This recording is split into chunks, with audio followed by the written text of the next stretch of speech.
자, 시작하겠습니다. 우리 지난번에 이 문둥병에 대해서 얘기를 할 때도 얘기했습니다만, 우리는 문둥병 하면은 한센병이라고 그랬죠. 몸이 썩어 들어가고 마비가 되는 이 병을 문둥병이라고 생각을 합니다만, 구약 성경에서는 문둥병 하면은 단순히 몸이 썩어 들어가고 이런 병만 얘기하는 게 아니라 폭이 굉장히 넓다 그랬어요. 어떤 피부병도 문둥병 취급하고, 또 지금처럼 이 집에 난 곰팡이 같은 경우도 하나의 집에 난 문둥병이라고 얘기를 하고 있습니다. 이렇게 구약 성경에서는 이렇게 문둥병에 대한 어떤 이 규정을 굉장히 폭넓게 하고 있다는 게 지금과의 차이점이라고 기억하십시오. 근데 사실 뭐 이 당시에는 과학도 발전하지 않고 의학도 발전하지 않았으니까 뭐 무슨 병을 이게 무슨 병이다 정확하게 규명하기가 어려웠고요. 그냥 문둥병 이렇게 취급하게 된 것은 뭐냐면 전염성 강하고 치명적이고 어떤 이런 불치의 병들을 문둥병으로 취급을 해서 뭔가 예배드리는 공동체를 보호하기 위해서 지금 이런 규례를 아주 디테일하게 꼼꼼하게 지금 다루고 있는 중이다라는 것을 기억하십시오. 자, 14장 33절이에요. 거기에 보게 되면 이제 또 하나님께서 모세와 아론을 불러서 말씀을 하십니다. 모세와 아론을 불러서 말씀하시는데 이제 말씀하는 내용은 뭐냐? 집에 발생한 문둥병인 경우에는 어떻게 해야 될 것인가? 자, 그런데 우리가 알다시피 이 레위기 말씀은 광야에서 주어진 거거든요. 광야에서 성막이 세워지고 이제 이스라엘 백성들이 이제 광야 생활 40년 시작하기 바로 직전 한 달 사이에 이 레위기의 말씀이 주어진 거예요. 그러니까 지금 이 시점에서 이 이스라엘 백성들에게는 집이라는 게 있겠습니까? 없겠습니까? 없죠. 가옥이라는 게 없어요. 어디서 자냐? 그냥 텐트. 이건 가옥이라고 할 수 없어요. 그런데 지금 여기서 말하는 이 가옥은 벌써 우리 하나님께서 뭘 얘기를 하는 거냐? 이스라엘 백성들이 이제 광야에서 유리 방황하는 게 몇 년 동안 하죠? 40년. 40년 뒤에 이제 이스라엘 백성들이 가나안 땅에 들어갔을 때 비로소 땅이 생기고 집이 생겼을 때 그 집에 곰팡이가 생겼을 때 어떻게 할 것인가 하는 지침이에요. 그런데 지금 이 레위기의 말씀을 듣는 사람들은 자기네들이 지금 광야에 앞으로 40년 있을 거라고 생각을 합니까? 아니면 당장 이제 요 시내산을 떠나서 성막 지어졌고 레위기 지침 받았고 땅 떠나면 막바로 가나안에 들어갈 거라고 생각하고 있습니까? 막바로 들어갈 거라고 생각을 하는 거지. 이 40년으로 기간이 늘어나게 된 것은 여러분들 성경을 보시면 알겠습니다만 민수기 13장, 14장에 들어가야 이 40년으로 늘어나게 되는 거예요. 그 사건 여러분들 아시죠? 이스라엘 백성들이 정탐꾼 파송했는데 10명은 돌아와서 부정적인 보고하고 여호수아와 갈렙은 저들은 우리의 밥이라 이러고 얘기를 했잖아요. 그래서 이 부정적인 보고로 이스라엘 백성들이 모세와 아론을 향하여 불평하고 원망하고 하나님 앞에 원망하니까 너희들이 그 원망한 정탐한 그 날수대로 40일 정탐을 했는데 1일을 1년으로 환산해서 40년 동안 유리 방황하고 너희들이 죽겠다고 하는 너희들의 처자식과 어린아이들 이 아들은 다 죽는다 그랬는데 걔네들은 가나안 땅 들어가고 그리고 정말 너희들은 광야에서 다 엎드려 죽는다. 이렇게 하나님이 이제 징계를 선포하시잖아. 그래서 비로소 40년으로 늘어난 것이지 사실 지금 이스라엘 백성들이 요 말씀을 받을 시점 때만 하더라도 이들은 뭐냐면 곧 들어갈 걸로 불과 한 달 이내에 들어갈 걸로 이렇게 생각하고 있는 거예요. 자, 그런데 이런 상황 속에서 하나님은 뭐냐면 하나님은 우리가 이제 창세기랑 조금 연관을 지으면 하나님은 분명히 아브라함 때 뭐 준다 그랬죠? 집 준다. 가나안 땅 주겠다. 그리고 너희 후손들 하늘의 별과 같이 땅과 모래알 같이 많게 하겠다.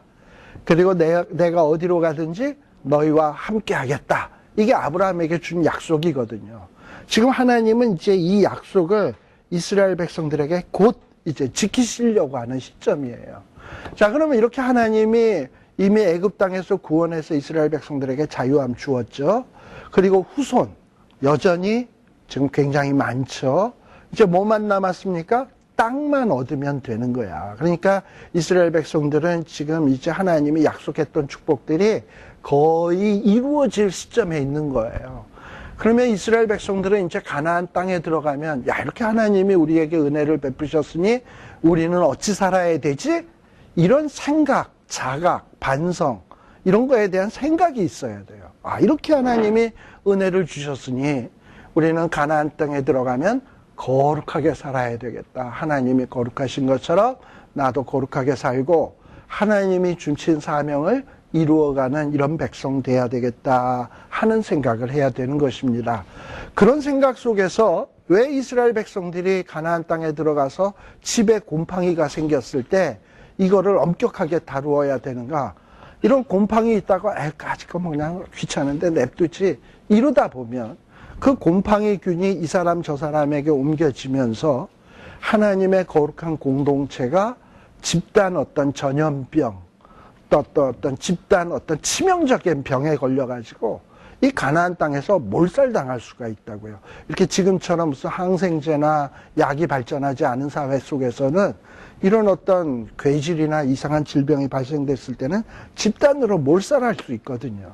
그렇다면 이렇게 우리가 은혜 받은 민족이라면 우리는 이제 예배 드리는 공동체로서 건강하게 존재해서 하나님 앞에 예배해야 되는데 우리가 무너져서는 안 되지. 맞아. 하나님이 주신 규례대로 우리는 지켜야 돼. 집에 생기는 곰팡이, 요 하나, 이 곰팡이 그것 좀 하고 이까지 것 하고 이렇게 방치해 둘 것이 아니라 정말 여기에 대해서도 신경 써서 우리가 대처해야 되겠다 하는 이런 마음의 자각이 있어야 되는 거예요. 단순히 곰팡이균이 내게만 해롭다라는 이 생각 때문에 대처하는 게 아니라 이 곰팡이균은 어쩌면 나를 위시해서 모든 공동체를 해야 할 수 있는 것이다라는 이런 의식이 필요하다 이 말입니다. 그러니까 우리가 신앙생활을 하는데도 마찬가지예요. 우리가 나 하나쯤 죄 짓는 것, 내가 뭐 잘못하는 것, 뭐 나한테만 손해지 뭐 내가 남한테, 천만의 말씀. 이 죄라고 하는 것은요, 내가 죄를 지으면 이 죄는 자꾸 전염성이 생기고 또 이렇게 퍼져나가게 되고 또 죄를 지으면 또 그걸 감추기 위해서 자꾸 하다 보면 속에서 썩어 들어가고 나중에 터져나오고 나중에는 어찌할 바 모르는 이런 상황이 이렇게 되면 그러면 공동체 전체가 아프게 되는 거예요. 그러니까 우리 하나님께서는 이런 조그마한 문제점 하나라도 딱 발견이 되면 그때그때 정신 번쩍 차려서 처리하고 넘어가야 된다라는 이런 지침을 주고 있는 겁니다. 그러니까 이 지침은 당시에 광야에 있는 이스라엘 백성에게만 해당된 지침이 아니고 오늘 우리에게도 충분히 교훈이 되는 메시지다라는 것을 꼭 기억을 하셔야 될 줄로 압니다. 자, 그렇다면 우리 한번 보십시다. 34절에 보시게 되면 이제 가나안 땅 거의 문턱에 왔어요. 그리고 가나안 땅에 들어가면 그동안의 이스라엘 백성들의 가옥의 형태는 텐트였습니다. 이동식 텐트. 그러나 가나안 땅에 들어가면 땅을 기업으로 받게 되고 각자 자기의 집을 짓게 되는데 여러분들 뭐 이스라엘 다녀오셨는지 모르겠습니다만 우리 최용수 권사님 다녀오셨죠? 이스라엘 집들이 어떻게 생겼습니까? 흙집으로 돼 있어요. 흙으로 해서 지붕 평평하게 돼 있고 비가 안 오는 지역이니까 흙집으로 이렇게 돼 있거든요. 그래가지고 이렇게 흙집으로 지어진 집들이 많습니다. 근데 이렇게 흙집 같은 경우에는 곰팡이 같은 게 집에 잘 생긴대. 그래가지고 이 집에 이 벽에 색점이 뭐냐 하면 이게 곰팡이에요. 이 곰팡이가 딱 생겼다 생각이 되면 뭐 이까지 것 하고 방치하지 말고 33절에 보면 집주인은 어떻게 해야 된다? 제까닥.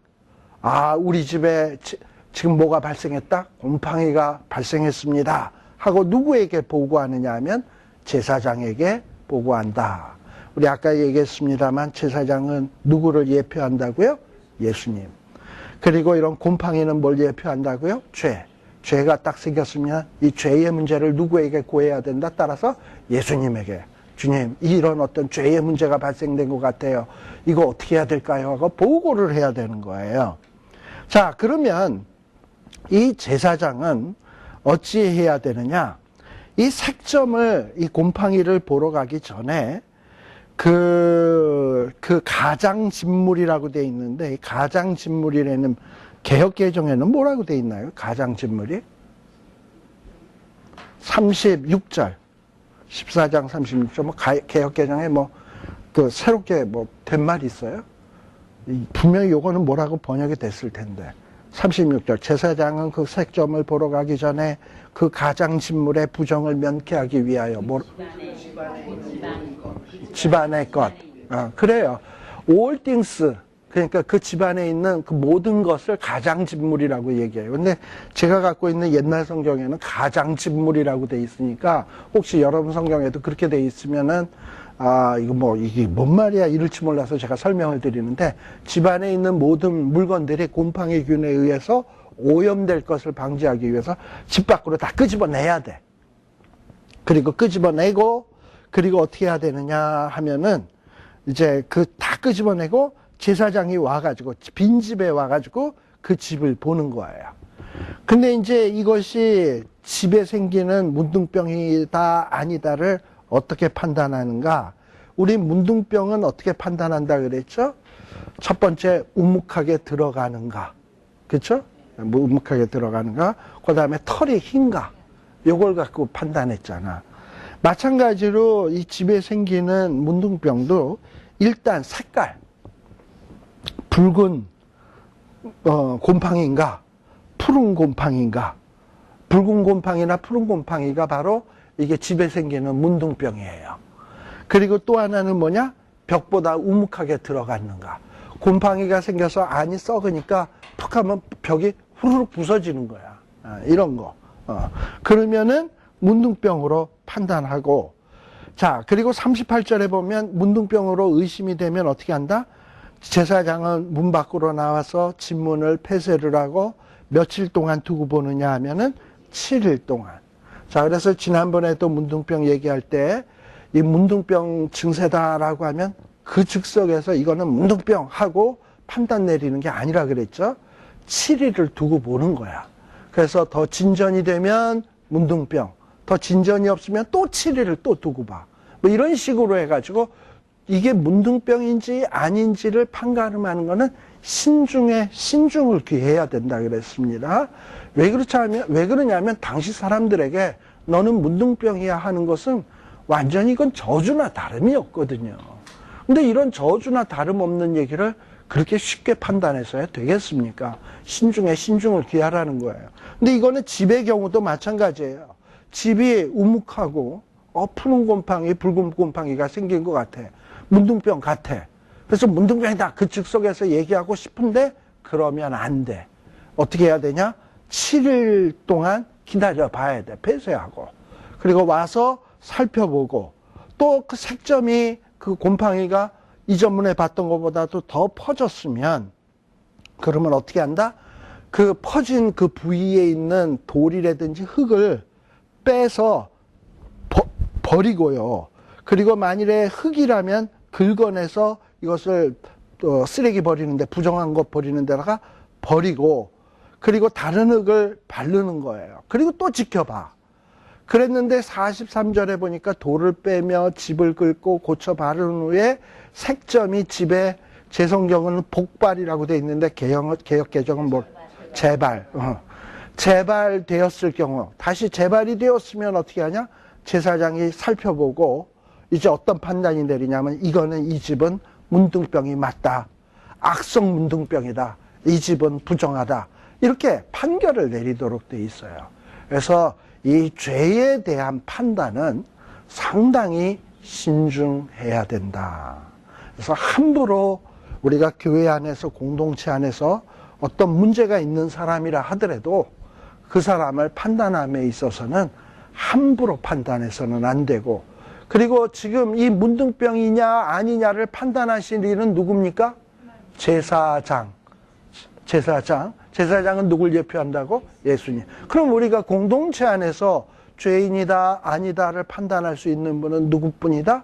예수님이 판단하는 것이지, 우리 일반 평신도들이 이렇다 저렇다 이러고서는 찍고 그리고 흠집내고 이러는 건 아니다 이 말이에요. 그래서 어떤 문제가 있는 것 같다 그러면 주님, 우리 교회에 이런 문제가 있는 것 같은데 어쩌면 좋겠습니까? 하고 우리는 뭐 할 뿐이다? 예수님께 제사장에게 고할 뿐이다. 문둥병자에 대한 어떤 증세가 나타나면 제사장에게 고하듯이 우리들도 어떤 영적인 문둥병인 죄의 문제가 생겼으면 누구에게 고한다? 예수님께 고하면 예수님이 와서 보시고 둘러보시고 판단하시는 거예요. 그리고 예수님이 부정하다 판단했으면 폐쇄하시고 이거 부정하다 이렇게 얘기를 하게 되는 거예요. 자, 그런데 보세요. 거기에 보면은 이렇게 이제 부정하다고 판단이 되면 어떻게 해야 되냐? 45절. 그 집은 어떻게 해야 된다? 헐어 부셔버려야 돼. 두들겨 부셔버려야 돼. 그 다음에 돌과 그 제목과 그 집에 있는 모든 흙은 다 부정한 곳에 내어버려야 돼. 곰팡이 되어 있는 부분만 부시면 됐지, 다른 부분은 부시면 아까운데 하고 놔두면 안 되는 거예요. 몽땅 부셔버리라는 거예요. 몽땅 부셔버리고, 그 다음에 거기에 보게 되면 그 집을 폐쇄한 날 동안 들어가는 자는 저녁까지 부정할 것이요 라고 되어 있습니다. 우리가 보통 이스라엘 사람들의 시간은 저녁에 시작해서 그 다음날 저녁까지를 하루라고 얘기를 하는 거예요. 우리는 보통 하루를 어떻게 얘기합니까? 아침에 시작해서 그 다음날 아침 바로 직전까지를 하루라고 얘기하잖아. 근데 이스라엘 사람들은 저녁에서 저녁이에요. 자, 그런데 만일에 저녁이 6시라고 칩시다. 지금은 해가 더 기니까 7시라고 칩시다. 그러면 어떤 사람이 이 문둥병에 걸려있는 집, 곰팡이가 있는 집에, 아직 부시기 전에 집에 한 오후 5시에 들어갔어. 그러면 이 사람은 언제까지 부정할까? 그 다음날 오후 5시까지? 아니요. 오후 5시면 7시까지면 2시간만 부정한 거예요. 아침 한 6시나 7시에 이 부정한 집에 들어갔어. 언제까지 부정하다? 저녁 7시 될 때까지. 그러니까 그 7시가 땅 되면 이 모든 것이 끝나버리는 거예요. 그럼 마치 뭐가 똑같은 거냐면 우리 예수님이 금요일 날 십자가 지셨잖아. 그리고 부활하신 날이 언제예요? 안식 후 첫날이잖아요. 그러니까 어떤 죄값을 치르는 날이 언제까지냐면 토요일 날 밤까지야. 그리고 그 다음서부터는 새 것이 된 거예요. 그렇기 때문에 지금 요 저녁까지 어떤 부정함이 입었으면 언제까지 부정하다? 저녁까지 부정하고 그 다음 날이 되면 새롭게 되는 거예요. 자, 이게 바로 그 얘기입니다. 거기에 보면은 46절에 보면 그 폐쇄한 날 동안에 들어가는 자는 저녁까지 부정할 것이요. 또 그 집에서 자는 자는 옷을 빨 것이요. 그 집에서 먹는 자도 옷을 빨 것이니. 그러니까 부정한 곳에 들어가면 부정해진다는 겁니다.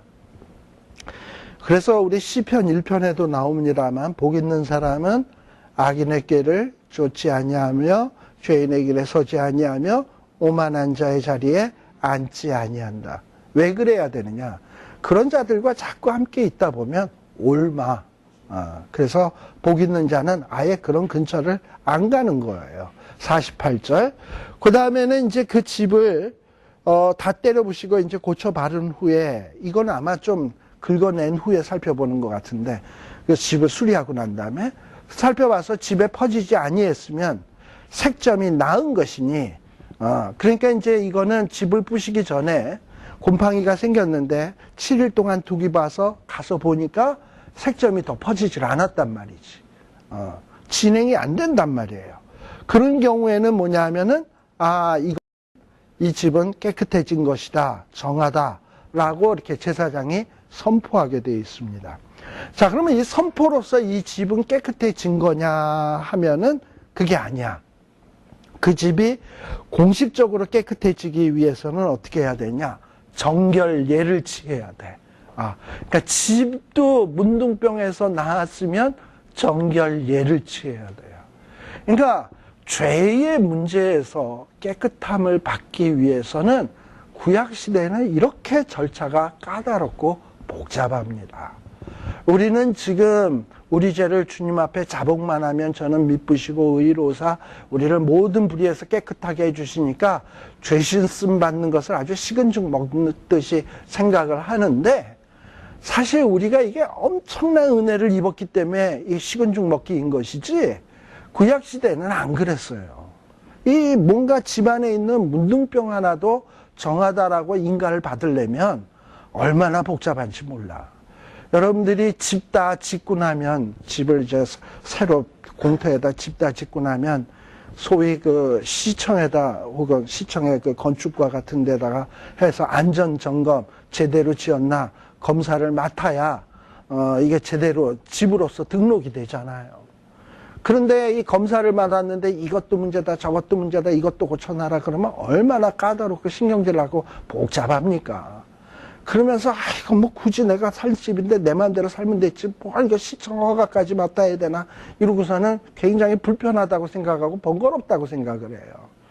그런데 우리는 지금 주님의 보혈로 그 문제가 너무 해결이 쉽게 되다 보니까 그걸 고마운 줄을 모르는데, 구약시대에는 집안에 있는 곰팡이 하나도 깨끗하게 되었다라는 이런 허가를 받아야 돼. 그래가지고 제사장들이 이거를 일일이 살펴봐서 이거를 판단을 내려줘야 됩니다. 자, 그런데 판단이 내려졌다고 깨끗한 게 아니라 49절 뭘 한다? 정결예를 취한다.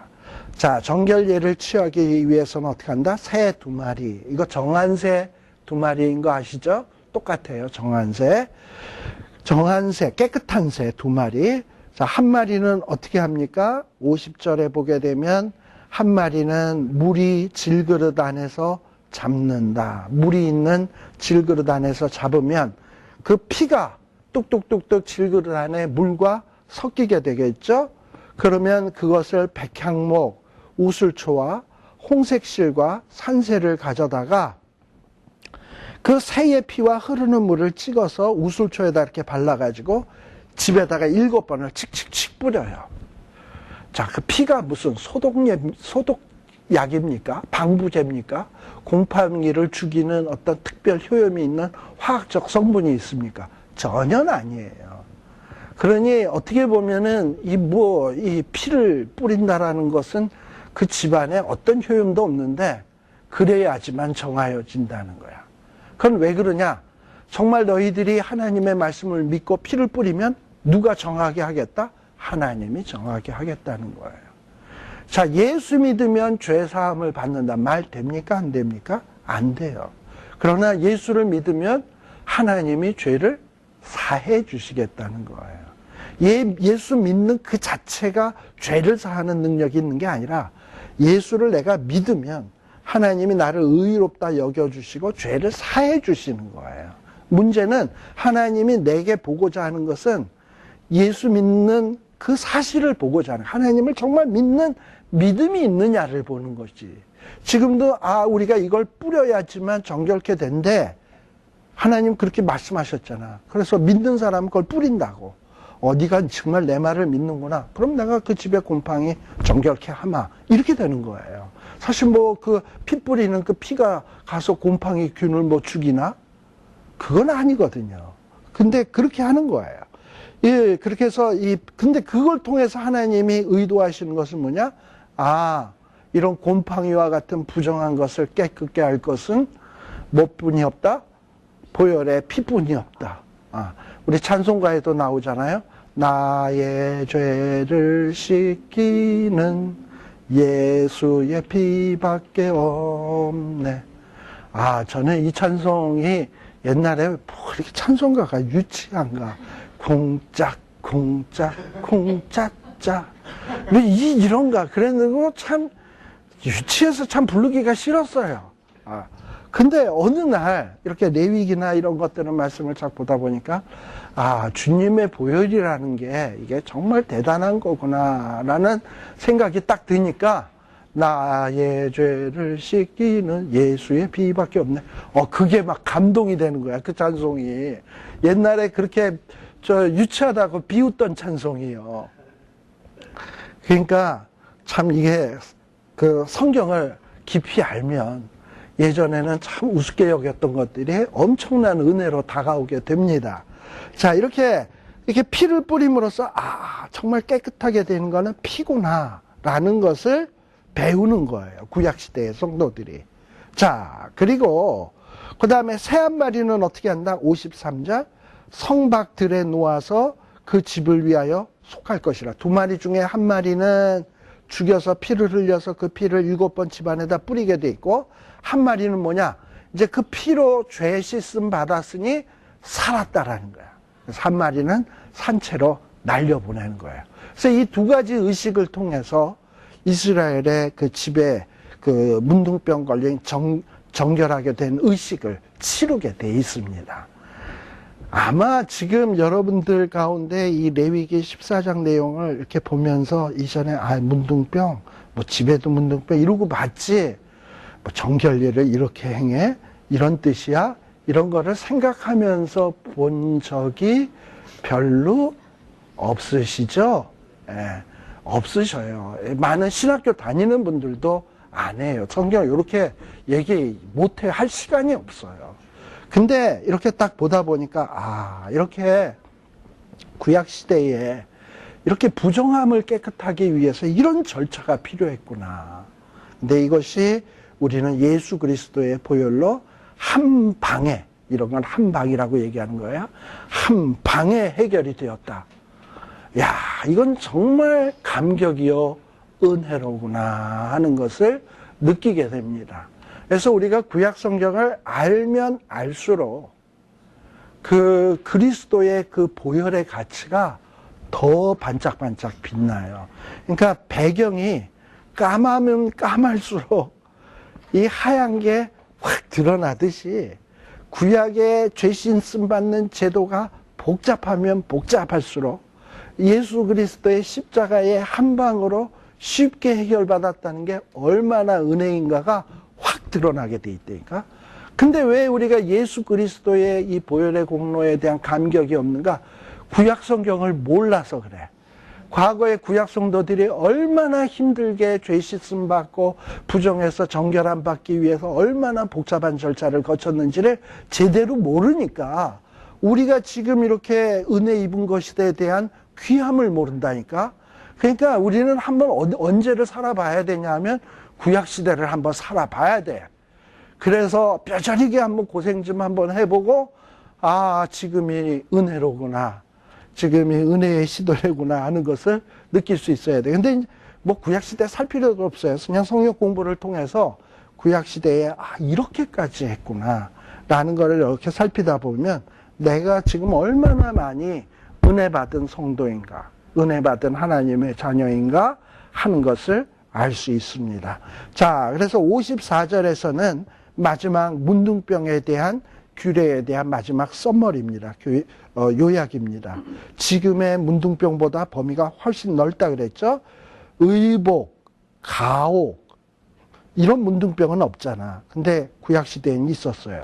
붓는 것, 피부병, 색점, 곰팡이 이런 거에 대한 이런 규례가 있었는데 이런 규례들을 잘 지키라고 명령하고 있는 겁니다. 정리해서 얘기한다면 이런 문둥병에 대해서 왜 이렇게 구체적으로 세심하게 이런 규례를 주고 있는가? 첫째는 이스라엘은 출애굽을 해가지고 이제 하나님 앞에 뭐 하는 백성이냐 하면 예배 드리는 공동체. 근데 이 예배 드리는 공동체가 어떤 집단적인 전염병이나 어떤 이런 괴질이나 이런 거에 의해서 몰살당하지 않기 위해서는 각자가 모두가 다 위생에 대해서 신경을 써야 되는 거예요. 정결에 대해서 생각을 해야 되는 거예요. 그래서 하나님께서 이런 문둥병 같이 전염성이 강하고 치명적인 질병에 대해서는 특별히 이렇게 세심한 주의를 기울이라고 이 규례의 말씀을 주셨다라는 거. 또 두 번째 중요한 이유 가운데 하나는 이 문둥병은 장차 죄에 대한 예표라는 거. 그래서 정말 우리가 죄 씻음 받기 위해서는 뭐밖에 없다? 주님의 보혈, 성령의 기름밖에 없다라는 것을 이 문둥병의 규례를 통해서 장차 오실 예수 그리스도를 바라보게 하는 거예요. 그래서 구약 성경은 결국 뭐라 그랬습니까? 신약에서 그리스도께 인도하는 몽학 선생이다. 그래서 이 율법의 말씀을 잘 보다 보면 이걸 제대로만 깨달으면 우리의 시선이 누구에게 가게 돼 있냐면 예수님에게 가게 돼 있어요. 왜냐하면 구약 성경에 쫙 우리의 시선을 누굴 바라보게 하냐면 믿음의 주요 온전케 하시는 예수 그리스도를 바라보도록 만들게 돼 있어요. 그래서 성경을 제대로 알면 누굴 깨닫게 된다? 예수 그리스도. 그걸 꼭 기억하십시오. 자, 그 다음에 마지막으로 15장에 보시게 되면 이제 정결법의 거의 이제 마지막 부분에 이르렀는데 15장, 16장만 남았어요. 자, 그런데 여기에 보면 15장에 보면 이제 뭐에 대한 얘기냐면 몸의 유출병이에요. 몸의 유출병이라는 것은 뭐냐면 이 일종의 성병과 같은 것이라고 보시면 돼. 그래가지고 특별히 지금 요 15장의 앞부분에 나오는 부분은 남자의 몸에서 이렇게 안 나와야 될 이런 정상적이면 안 나와야 될 이런 것들이 어떤 이런 성기를 통해서 무슨 고름이 나온다든지 자꾸 무슨 정액 같은 게 줄줄 나온다든지 어떤 이런 병들, 이런 병을 가리켜서 소위 유출병이다라고 얘기를 하는 겁니다. 자, 그런데 우리가 잘 알다시피 성병 같은 경우도 상당히 이게 전염성이 강한 병이거든요. 그래서 이 성경에서는 아주 부정한 것으로 언급을 하고 있습니다. 특별히 3절 말씀해 보면 유출병에 대해서 좀 설명이 나오는데 부정함이 이러하니 몸에서 흘러나오든지 그것이 속 안에서 엉겨 있든지 간에 부정하다라고 이야기를 하고 있어요. 사실 이렇게 흘러나오는 걸 보면 뭐 피가 흘러나온다든지 어떤 이런 정액 같은 게 흘러나온다든지 이런 건데 흘러나오기도 하고 속에 이렇게 엉겨 있기도 하고 이러거든. 근데 아무튼 바깥으로 드러나든지 속 안에 감추고 있다든지 아무튼 그것이 존재하는 한은 뭐다? 부정이다라는 거예요. 그래서 이런 것에 대해서 대한 규례예요. 근데 4절 봅시다. 거기에 보면 문제는 이런 유출병이 있는 자가 어떤 침대에 누웠어. 또는 어떤 자리에 앉았어. 그러면 이 유출병이 있는 자의 이 하체가 의자에 닿았으면 그 부정한 자리가 의자에 닿은 거니까 그 의자도 부정해지는 거예요. 자, 그리고 또 여기 6절에 보게 되면 또 누구도 부정해지느냐? 유출병이 있는 자의 앉았던 자리에 앉는 자. 즉 이거랑 똑같아요. 쉽게 얘기하면 어떤 유출병이 있는 자가 지하철을 탔어. 그래가지고 지하철에 의자에 앉아있다 일어나서 그 문 나가셨어. 그랬는데 내가 딱 문 안에 문이 칙 열리고서 있는데 저기 빈자리가 탁 있어. 이게 웬 떡이냐 하고서 우리 가서 전부 다 가서 앉죠. 그러면은 어떻게 된다? 유출병이 있던 자가 앉았은 즉 그 자리에 앉는 자도 뭐하여진다? 부정하여진다라는 거예요. 참 재밌는 게 뭐냐면 우리가 이제 지하철 같은 데 타 보면 한국에 보면 간혹 홈리스 아저씨께서 지하철의 한 좌석을 몽땅 지 침대로 삼아 누워 계실 경우가 있어요. 그러면 그 앞에서 우리가 이렇게 바라볼 때 되게 불쾌하죠. 그래가지고 이제 또 홈리스 아저씨가 일어나가지고 내릴 때가 됐으니까 그분도 일어나서 나가. 그 자리에 앉는다, 안 앉는다? 대부분. 안 앉죠. 아니까 안 앉아. 그랬는데, 이제 입장을 바꿔서 나는 지하철 밖에 있었어. 지하철 아직 안 탔어. 그런데 지하철 안에는 홈리스 아저씨가 거기 누워 계시다가 일어나서 이제 탁 내렸어. 그리고 이제 나는 탔어. 길게 자리가 아주 쫙 돼 있고 아무도 안 앉고 있는 거야. 왜냐하면 그 안에 안 앉는 사람들의 심정은 지금 우리 심정하고 똑같은 거 아니에요. 조금 전까지 그 아저씨께서 누워 있는 걸 봤으니까 앉고 싶지가 않지. 그런데 지금 막 탄 나는 이게 웬 떡 하고 가서 앉지.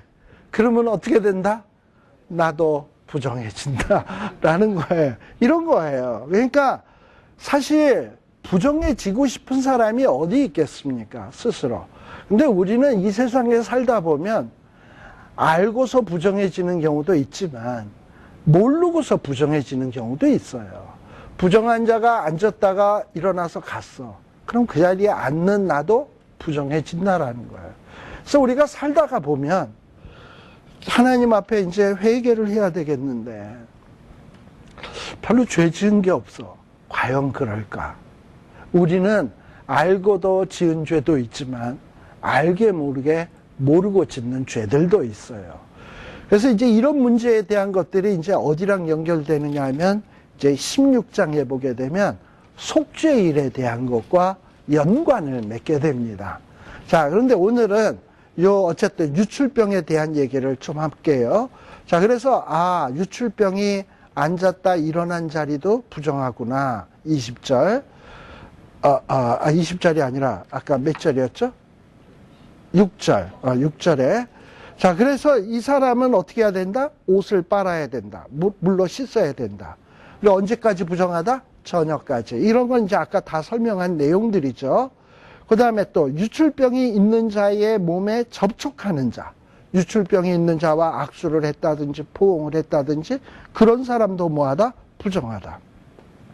그래서 이렇게 이스라엘 백성들은 이 유출병 걸린 자들과 자꾸 격리가 되어야 되고 여기에 대해서 신경을 써야 돼요.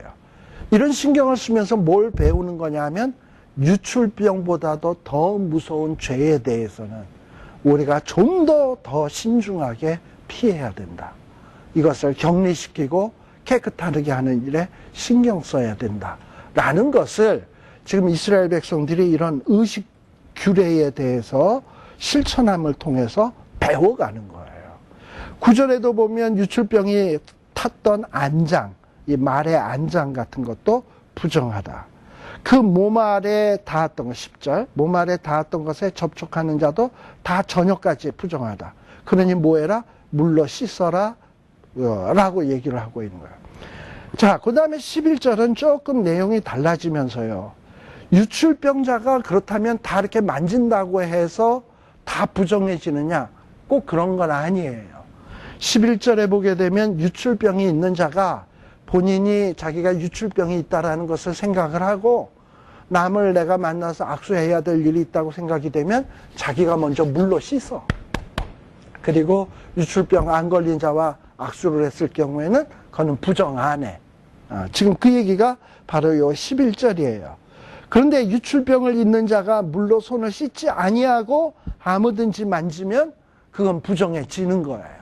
이렇게 이 성경에는 어떤 게 깨끗하고 어떤 게 부정한 것인지 이렇게 구체적으로 설명을 해주고 있습니다.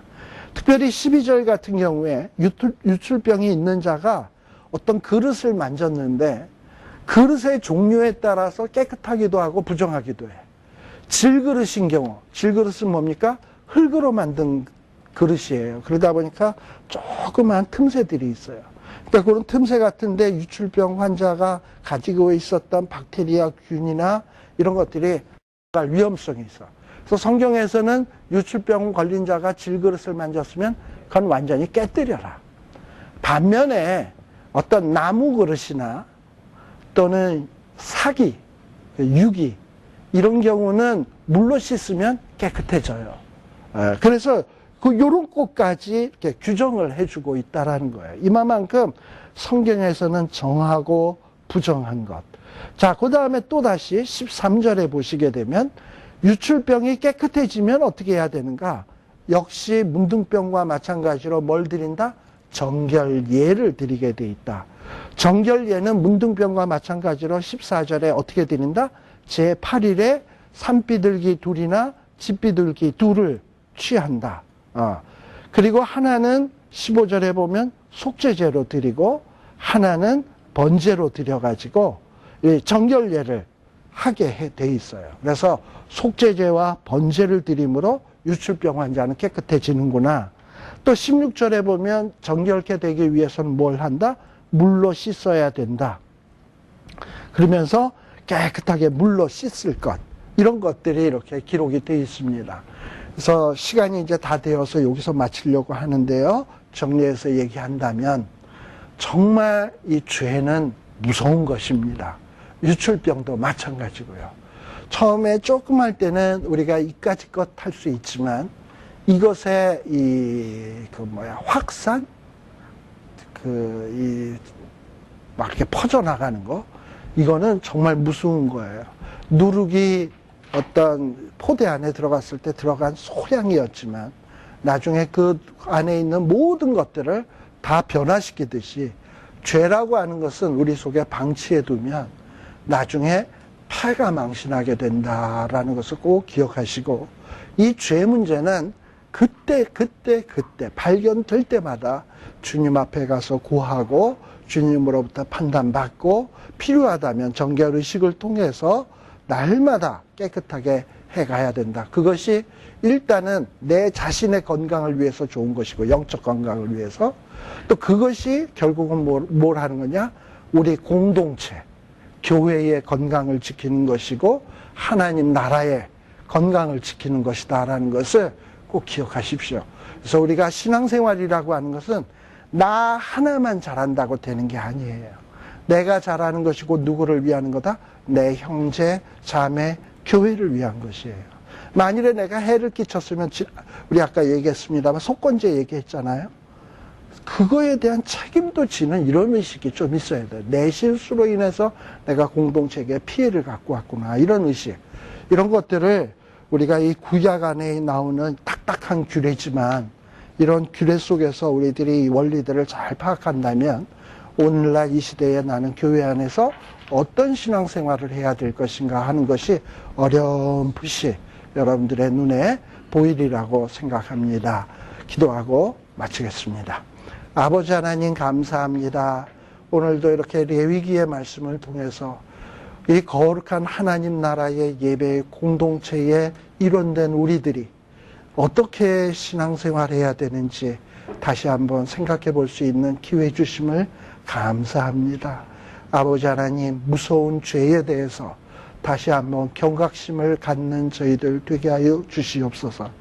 죄의 문제를 해결하는 것이 그리 만만하지 않다는 것을 꼭 마음속에 새기게 하여 주시옵소서.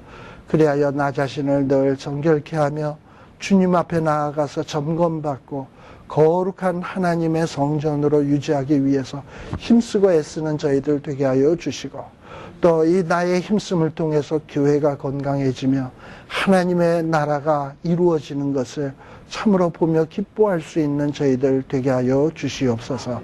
예수님 이름으로 기도드리옵나이다. 아멘. 마치겠습니다. 예.